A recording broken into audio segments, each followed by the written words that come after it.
All right. Good morning, everyone. Welcome. My name is Sarah. I am the Events and Programs Coordinator for the Burnaby Board of Trade. Before we start, I would like to take a moment to recognize that we are on the traditional homeland of the Hunkaminam and Skokomish speaking peoples and extend appreciation for the opportunity to hold a meeting on this territory. And today's event, Jahan Ghaemi from Partner Manager IT Services of Microage will cover many topics such as the importance of cybersecurity, common cyber threats, data protection, employee awareness and training, risk assessment and management, incident response and business continuity, compliance and legal considerations, third-party risk management, and resources and support. Before we start, I would like to thank our center partners. This event is delivered as part of our Center for Burnaby Business Resilience, and I will put their logos on the screen now. Just one moment.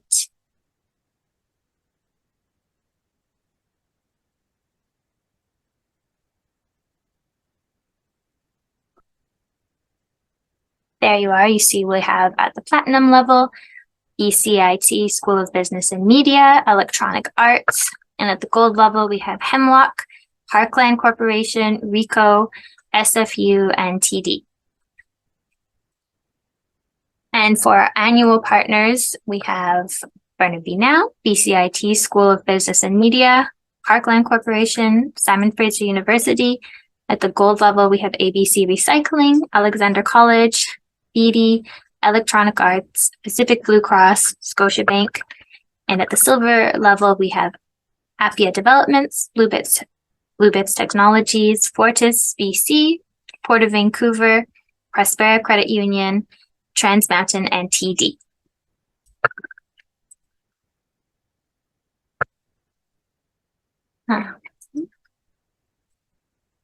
Now I would like to get underway with today's session. As we go through today's presentations, if you have any questions, please enter those in the Q&A section at the bottom of your screens, and we will try to save a few minutes at the end to answer those questions, or you can raise your hand. I'll be popping in and out to manage any questions and relay them over to Jahan.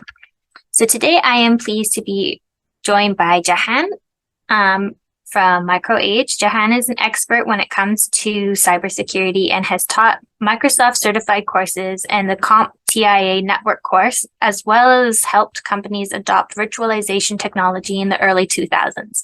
At Microage, Jahan helps small business owners protect their data both at the office and on their home network. With over 20 years of experience, he specializes in designing redundant and secure networks. Jahan has studied management information systems at Cal State Northridge and later received his degree in management from the University of Maryland. Jahan, over to you. It's amazing. Thank you, Sarah. I want to take this opportunity to thank you and Burnaby Board of Trade for the opportunity. So I'm going to start by sharing my screen now. So it's all about me and my 3 rules of computing. That's how it is going to be today. So I'm going to introduce Microage to everyone, what we do, and how we're, as you can see in the picture here, where we are in Canada. So we have 38 offices across Canada. We're a managed service provider. What does that mean, managed service provider? It means that we provide IT services for small business, around 100, the area of staff, helping them, making sure they're secure, making sure they have all the equipment they need to run their business. So what does that include? They're getting their computers, laptops, security, backup from Azure to AWS to Google. All of that encompasses the IT services that we provide. We have over 300 employees altogether, and we have over 300 partners.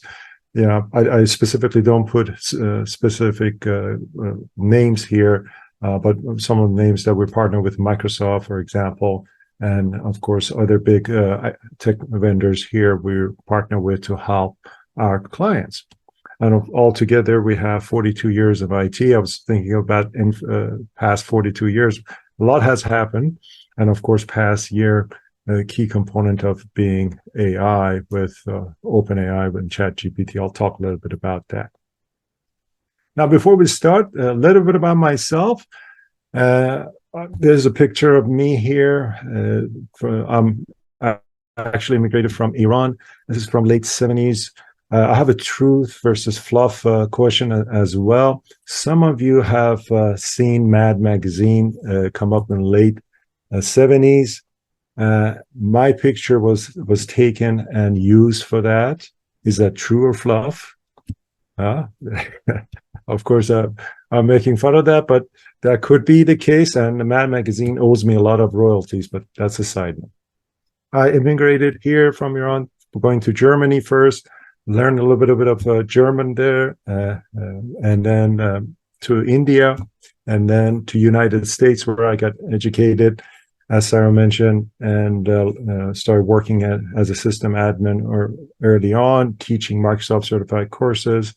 And I was in Maryland, near Washington, D.C., where we taught some government agencies that shall be nameless. I won't name the names. Now, for today's agenda, like I mentioned, I start with a little bit of true versus fluff. One of the key things I want to bring that up is because you're going to see with cybersecurity, like anything, is a lot of names dropping. And I'll say, oh, cloud security, and this, and what is true, what is fluff. So I want to make sure you see, you actually acknowledge your body can actually tell you a lot of truth. So listen to that, and we'll do a little bit of exercise before we start with that. And then we'll talk about cybersecurity. What is information security? So we got to know, what is this that we're going to secure? Importance of cybersecurity, common cyber threats, data protection, employees plus contractors for cybersecurity awareness. I specifically put contractors because you may have someone else, a contractor, with the email of your company. They have access to your resources. They need to be also trained, even though they're supposedly IT, right? Risk assessment. Oftentimes people say, oh, cybersecurity insurance is done. What are type of risks? So we talk about that. Incident response and business continuity, compliance and regulation. Some of you here may have heard Law 25. I'll expand to what is Law 25. Third-party risk management, and lastly, we talk about resources and Q&A. Now, let's get to this. True or fluff? The most important meal of the day is breakfast. All right, let's see in the chat, or you can, of course, say if it's not or not. Listen to your body first. First, what is the first reaction you get when you read this? The most important meal of the day is breakfast. Now, you've probably heard this many times, but if you listened, you say, I don't know if it's true or not. So let's ask ChatGPT. Now, I'm going to assume that a lot of you may already know what is ChatGPT, when some of you may not. ChatGPT is actually artificial intelligence. It's an OpenAI that has been available since last year. You can type your question, and it responds, essentially search the internet. And you can do this manually too. But here's the response that the artificial intelligence has given me, that the company Kellogg's essentially came up with this marketing back in the late 19th and 20th century. So of course, maybe it started as a whole grain, a good fiber, but now it's all sugar. But that, again, so this is something that you want to be as an example of listening to your body reaction. Another true or fluff. Is there such thing as cloud security that we can plug in and turn on? No? Well, there is cloud, there is security, but no, there's no such thing. There's a switch called cloud security. There's firewalls you can enable for your Azure and AWS, and there's security that you can install on the server. News for everyone. Cloud server is actually a server in someone else's data center. That's what the cloud is. So it's a lot of naming there. So don't assume someone says we have cloud security, it's all secure. Then we have quantum cloud XDR security. Wow. They say this is really, really secure. Well, with quantum computing, you're going to see that this name come up like cloud all over the place. So Just don't assume because someone says the name quantum, it's all good and fast and great.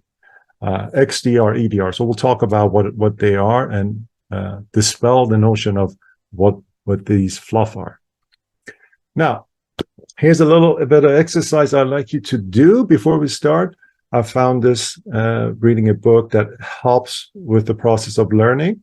So if you like to do this, you feel comfortable, please do it. If not, that's okay. What we're going to do is first, we're going to make our hand like this, like you're going to shake someone's hand. We're going to bend our index fingers to inside and towards our chest. I'm going to say this for ourselves and say, I know that I'm with spirit, that always have been, and that always will be. There's inside of me a place of confidence, intelligence, quietness, and security where all things are known and understood. I know I can ask myself any question, no matter how small or trivial. I will get the answer from this place inside me. I know if what I'm about to hear is good for me or not good for me. If it's good for me, I will fully learn and understand what I'm about to hear and see. I will apply what I learn in my day-to-day life and incorporate what I learn in all aspects of my life. There we go. Now let's get to this. All right, what is information security? So information security, is, as I've laid it out, it refers to practice of safeguarding information and data from unauthorized access, use, disclosure, disruption, modification, or destruction. What does that mean exactly? So if you have some files on your server, someone could delete them, or someone could have unauthorized access. Means that you have some form of access to gain access to your network or server. An example would be your home. If someone has a key to your home, they have an entrance key, they can get in there. Now, let's assume that every room inside your home has a key. Now, if it's not locked or it's not, that master key has access to everything, then someone enters your home, they have access to everything in your home. So, and they can go and make a mess if they wanted to, right? So that's why you have a key. You want to see who's coming in, who's not going. It involves a set of measures, processes, and techniques designed to protect sensitive, valuable information, whether it's stored digitally or physically. That's a key component here. So you may have digital data, but you have forms that your clients fill out for you physically on paper. They may put in their credit card information. It's really important. If you're going to keep that, it's security kept. It's not on a desk somewhere that we have cleaners come in. So these are the key components of this process. The primary goals of information security are to ensure the privacy or confidentiality, trustworthiness or integrity, and availability of information, commonly referred to as here called CIA triad, or this is a PTA triad that I've come up myself. For those parents here, they may know what is PTA. But in a key component I wanted to highlight is integrity. Your data, your files, every time it gets modified, it has a unique hash, even a space or just one character added. It changes that file. So what does that integrity mean? So an example would be the wall here. This wall has integrity. It's the same. It's going to be the same. If it falls, of course, it doesn't have integrity. So that's the key component of when you're working with a file. You want to make sure those files, those records have integrity, maybe medical or tax. So if you're a bookkeeper and you're working with tax, you don't want someone to say, oh, the numbers are been modified to later on or when you're doing audits. So, and availability is a key part of this too. If I don't have access to the data, it's not a good part of this process. So that's a key component. Make sure it's available to the right people at the right time. Now, importance of cybersecurity. I think everyone here is most likely aware or been educated. We can see about 90% of organizations have reported been a victim of a cyber attack in 2022. It's with the advent of email spamming, this is more, I'm sure it's close to almost 100%. We see 51% of Canadians receiving medical care online since the pandemic began. As we see, people are moving towards that, using online. As we have this meeting here online, we have the use of this communication happening a lot more online. So this is going to be an area where more attacks going to happen. On top of this, people are going to be working remotely and demand that they want to work remotely securely. So how can we do that security? We found that only 23% of Canadians would be willing to work for an organization that does not allow remote work. So we can see a push and a pull that at least companies are asking their employees to come in once or twice, right? But people still want to work remote. Of course, daily internet usage is just going to go higher and higher. Now, what are some common threats here? We see social engineering. You're going to see this quite often as people come in and say, we pretend we IT, we need to go to the server room to do some updates. And all they have to do is install a malware and off they go. In fact, they don't have to do anything to anywhere. They can actually go in and give change a USB charger for you, and they can actually hack the phones, for example. It's that simple. So you got to be very careful who you invite into your company where you have you have critical data. Phishing emails. I'm sure everyone here has seen phishing emails. Back in the day, people who remember there was a Nigerian prince that was asking for money. Things have changed. Now Microsoft is asking you to change your password. And so these are looking at people that you normally trust to click and get hooked. So that's why it's called phishing. The new way is called smishing. So you may hear the smishing text or SMS phishing.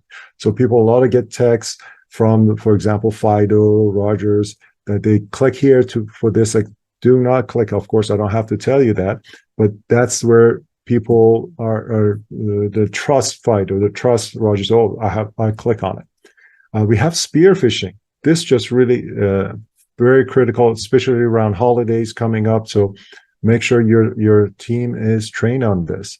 If you're an accountant and the CEO working in the accounting department, and the CEO of a company tells you, "Oh, I need some iTunes gift card for the team," you're going to go buy some iTunes gift card, but you're going to confirm who that is, right? So calling is going to be a key part of this. But with advent of AI, even the voice is going to be faked. So that's we have to come up with the protocols to make sure we stay ahead of these attacks. We have supply chain threats coming at us. So we have vendors, their supply chain were compromised, and now they can't supply their clients. So that, again, those attacks happening at a different layer. Now, of course, ransomware, you might have heard where some companies used to happen quite often. You see that the data is encrypted and they need to pay to recover the data. And that's going to be coming up again more often. And we have geopolitical concerns with across the globe. Of course, there's a war going on right now. There are other activities that could disrupt, and as I mentioned, AI is making a big change. What is not here is actually quantum computing. So I really didn't want to put that in here, but just be aware that a new way of processing data is going to really, really change how we do things. Now, this is a report from FBI, internal crime report from 2022. It's showing you the complaints and losses per age group. And of course, from here, you can quickly see that from 60 and plus are most likely the people that are going to be attacked. So if you have agency over people that age, education is a key part of that, and support for them is a key part of that. And between 30 and 40s also, they're being attacked, and because of course they have the money to be attacked on that. So just the awareness of this is key part, and helping your network. Now, we work in layers, and I've in this picture put in a data protection layer of people, perimeter, network, endpoint being workstation data and your company. Now, before I dive in more, I wanted to highlight Jahan's 3 rules of computing. What is Jahan's 3 rules of computing? Rule number 1, this is going to be on the exam at the end, is backup. So that's really, really important that we have some form of backup. An example would be for people. Let's say you have an accountant and the accountant is going on holidays or going to be gone for 2 months. Who's going to be doing those accounting? So you have a backup for them. Now, let's say that backup is not available. What's the second rule of computing? We got to have a second backup. So we're going to make sure we have a backup for our backup. And I think you get the drift of what's our third rule of computing. It's going to be also backup. So we've got to make sure we have at least 3 people available that we could rely on. Now, perimeter, an example here, we're physically controlling. We might have cameras, network, your internet connection. Well, you may have one internet. You might have rely on a second backup internet for your office. Endpoint protection. So quite often you have one malware antivirus company and another EDR. This is how we design our setup. One may not be able to catch everything. So altogether, they're able to catch majority of attacks. And then data, your actual data, where is it going to be housed? And where we're going to have the redundancy? Is it in one place, East Coast, West Coast? And of course, with privacy, we want to see where the data goes in the US or Europe and Canada. And of course, your company is critical component of even talk about website, which I'll talk about that a little bit later. Now let's talk about protecting your people. So cybersecurity awareness training, like we're doing somewhat today, is key component of bringing awareness for your staff and contractors. So I want to highlight that. So contractors should be included in your training. Now there's some free training. I specifically didn't put vendor-specific training here, but feel free to reach out to me. There are some good free trainings that I'm happy to share with you. And there are also paid tools. Now, what's the difference between paid versus free? The free, the onus is on the employee to do the training and report back.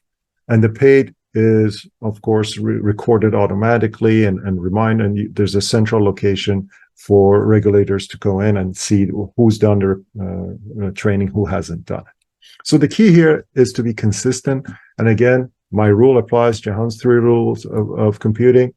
You want to make sure at least you do this training 3 times a year, not just once a year and done. It needs to be repeated. Now let's talk about a risk assessment. So what are some risks that we can talk about here? And again, thank you for going back to the chat here. If anyone has any questions, I can pause. Risk assessments. We have risk elimination. If anyone has seen the latest Mission Impossible movie, you've probably seen the scene where you see people sort of typing as a typewriter feverishly there. Well, if we wanted to do that and no longer be on digital, typewriters are an option, but guess what? It's not very practical. We need to mitigate the risk. So what does that mean? We need to control access. For example, use it for your home. Your key, you have a security camera that logs who's coming, who's leaving, and you have control of who has access to key inside the home. Then you have transferring the risk. What does that include? That's where your cybersecurity insurance come in. Just because you have cybersecurity insurance doesn't mean you have proper mitigation, right? So it means that you're just transferring the risk to someone else in case they need to pay to recover for it. That's an example there. Now, the lastly is acceptance that not every risk can be eliminated. So do you have a business continuity plan? What's going to happen when there's a fire?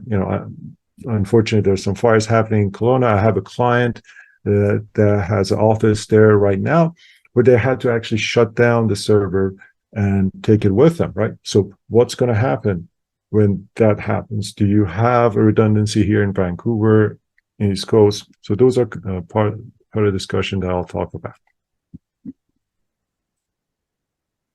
Now, talking about what are some of basic things you can do right now to mitigate. Who here has heard of MFA or two-factor authentication? You can type, say, yes, you have. There we go. Rob has seen it. Great. Awesome. I'm glad to see. Wonderful, everyone. Yeah, this is one of the easiest ways that you can help yourself, protect yourself. Now, with advent of email, multi-factor authentication is key part of this. You have additional layer of security. So for your email, for smartphone, there's additional biometrics as well. But if you don't have it or you're not sure, ask your IT, especially for your admin staff. You'll see actually the cybersecurity insurance providers asking for a confirmation that your accounts have this enabled. So this is good. Now here's an example of password tool here, or a chart. If you have, let's say, easy password of only 4, it can be hacked really easy. I'll use an example of 16-character password. It would take 92 billion years to hack it if you had some numbers, uppercase, lowercase, and symbols. Again, this doesn't include quantum computing of hacking a password. Going back to two-factor authentication, so we just don't want to rely on this, because somebody can have the password on a sticky under their keyboard, right? But they have to have their phone or two-factor authentication. So this is, of course, important to have a proper hygiene, but make sure the first two-factor authentication is done. All right, let's talk about third-party risk and protecting your network. So we talked about a little bit of like your home, you're entering your home and your front door, and you're entering and getting there. So if someone enters your home with a master key, they have access to everything. So that's not a proper segmentation. So in your network, we can do that. We can go in and segment your access to resources by firewall, switches, and routers. So someone connects, as people are working remotely, connect remotely, and then we know, okay, they only limited access. And if they're compromised, then we know what resource was compromised, and we can go in after that. The key benefit, again, is privilege only to require specific resources. You're protecting your networking against widespread. You don't want it like a wildfire.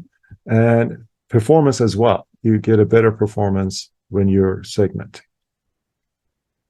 Now, another easy here, I put in access for your security is wireless. So your office probably most likely has a wireless access. You want to make sure you audit that. Do you have any wireless SSIDs that have open access or simple password access? Those need to be changed. So, because what happens is your wireless authentication, once it connects, they connect to the network.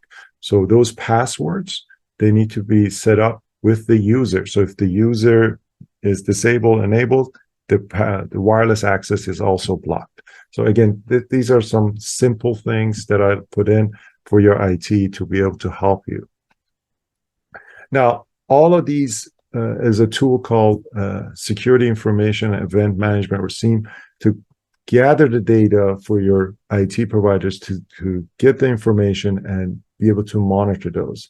That's some sort of example here. We call it SIEM. So what does that mean? And alerting suspicious activity. Someone has to do that.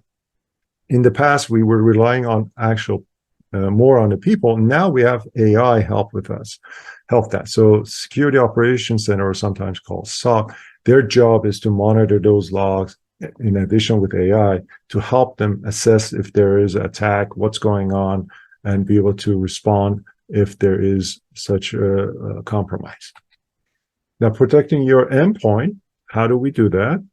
There is a discussion on EDR. I mentioned a little bit of fluff earlier on, and XDR. So what is EDR? Is endpoint detection and response based on rules and AI. We have had this work beautifully for our clients. An example would be is someone downloads a YouTube video enhancer and they installed it, and this is actually happened. And the moment they installed that, it had a malware embedded in it. Now, our EDR tool rolled back that installation, disconnected that user, and reported it to us. And we were able to connect to them, make sure they were all good, and connect them back to the internet. And this happened instantaneously. The AI, the rule-based process did that for us. Now, this is one of the reasons that cyber insurance are asking for this, because at the end of the day, they don't want to be paying the criminals, right? So they want them to protect you. So this EDR is a key tool for protecting your endpoint. Now, drive encryption. Now, drive encryption, you most likely haven't heard of or activated. This is something that I would highly recommend ask your IT provider to do this for you. It doesn't cost a lot. It's right now, if you're working with Windows Professional, you have that embedded with BitLocker. It takes a little bit of IT overhead, but I say, what's the benefit? Back in 2019, you probably heard LifeLabs was compromised. Some of the things, for example, if you have medical records on a USB drive that's not encrypted, that's dangerous. It goes to someone's, criminals. They can use that. So with the social insurance number and so forth. So these are the key information that it can be easily done, but it takes a little bit of an IT overhead to encrypt it. Patch management. Again, this is not magic, but in some ways it is magic. It's very basic. So you're looking at your servers, you're looking at your workstations. I'm going to highlight this back at the end of my presentation. You want to make sure your servers are patched and you have a report that's being done, right? So you ask your IT provider, do we have any web server in our network? And so I'll tell you at the end why is that important. Patching them, again, it can be automated. So that's the key component here. You need to have a monitoring alert. And did the patches work? Do the servers need to be patched? Sometimes we have to go in and manually install those patches. So, but we need to have a report that they need to be done. Now, in addition to these processes, we also have a vulnerability scan. What does that mean? It means we have a tool that goes in and scans the network, scans all the resources, the routers, the switches, and reports back, say which system is not patched. Or you may have someone who's plugged something that's not supposed to be plugged into the network. It can be found. So these are the tools and reporting that can be done. You can ask your IT provider to help you with that, and it can be done routinely. Now, we talked about the risk acceptance. So part of that is having an incident response and business continuity plan. So in incident response, we need to make sure we prepared, we developed an incident response plan. What are we going to do in case someone clicks on a link that is dangerous and their password is compromised? I guarantee everyone here, you need to have that. Someone is going to do this, so you got to have a plan what to do. You need to identify critical assets, your SharePoint data, your Azure, your Google Workspace, what information that user had access. Build an incident response team. So your team be part of including IT and management. You need to be aware who's going to be on that team. Then detect incident and implement monitoring tool. So if you're not monitoring, you're not going to know what's happening. Establish an incident criteria. What is included criteria here? Someone click on a link that gets compromised. That's an incident. But someone that gets the link is not an incident, right? So that's the difference between an incident and one that's not an incident, where your tool has blocked it.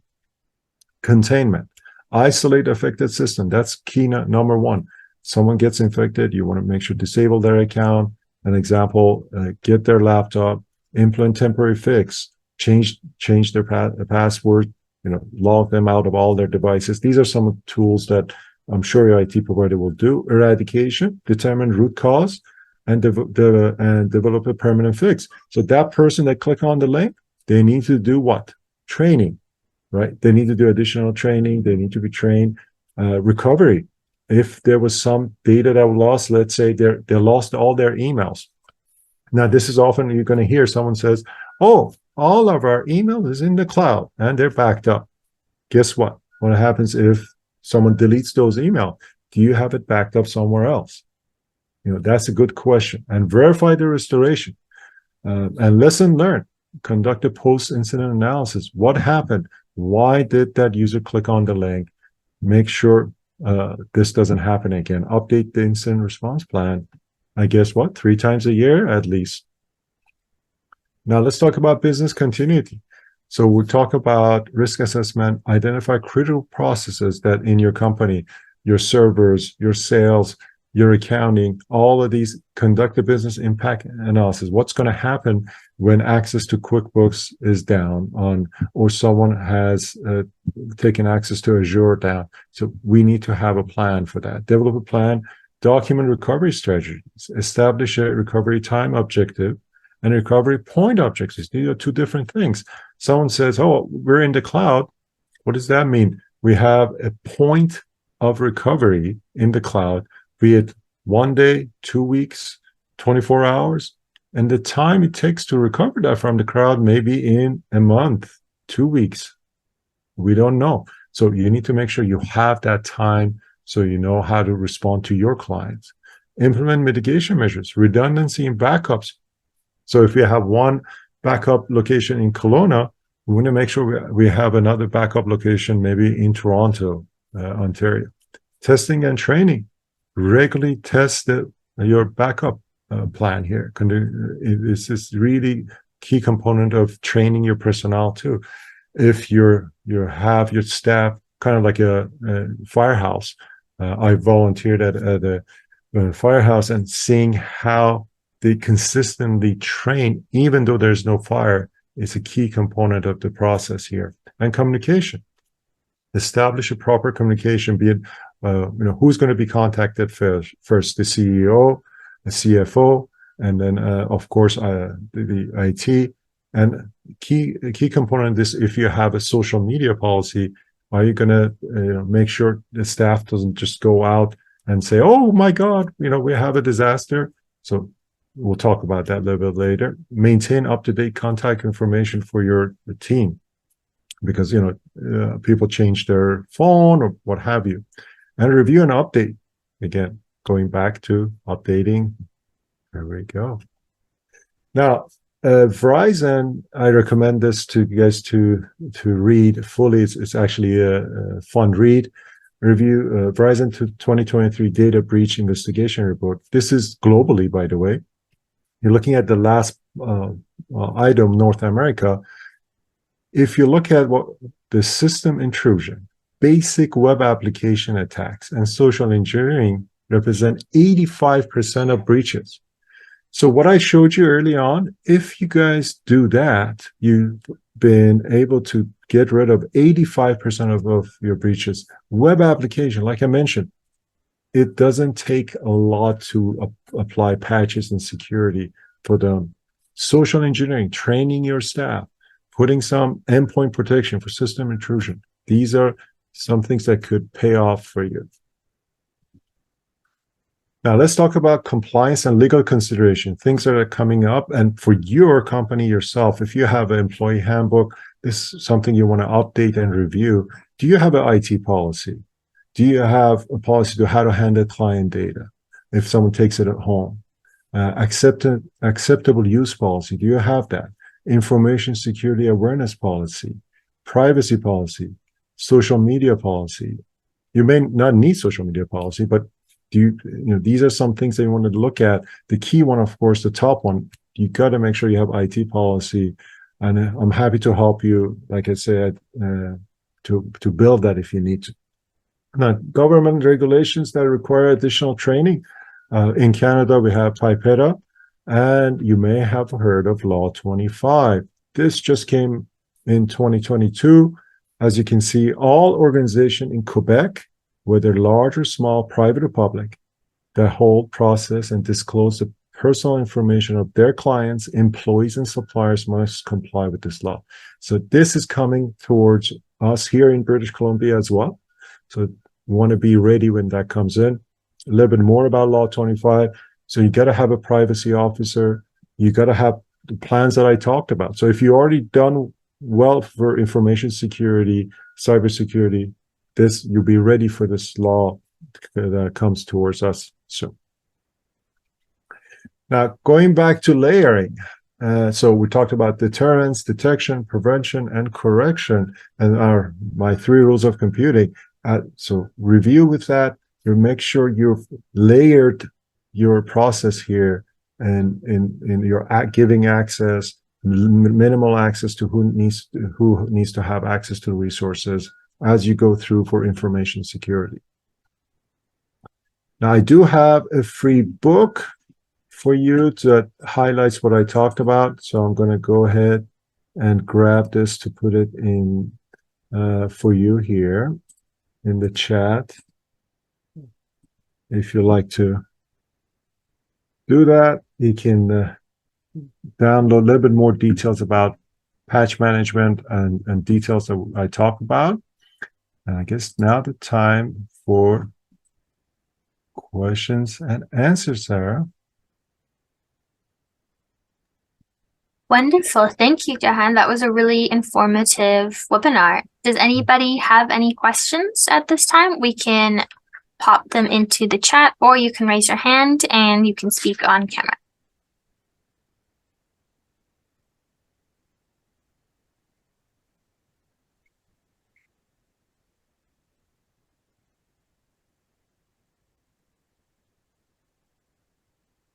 I know in the meantime, I have one question. It's very, do you have any tips or tricks on how to remember a good password? Absolutely. Because I'm constantly changing mine and going through it and trying to remember. And then by the time you put it in, it says, actually, this is your old password. Pick a new one. Well, there are password tools to it. I would use that as a more of if you're using multiple password like your IT provider, the password tools, because it remembers the password for you and secure. But if you for yourself, one of the things I've done, I tell people is songs, or you like things that you like in books. So anything that you can relate to a song, or you can use that as an example. And of course, some keys on your keyboard, on your phone. So if you look at your phone, the numbers has letters, right? So you can use that as a reference. So you can say, for example, Sarah has a number key combination. So you can use that as a reference for yourself. So that's a good way of changing the password for you at the end, just referencing the numbers on your keyboard. That's true. Okay, that is a good idea. Thank you.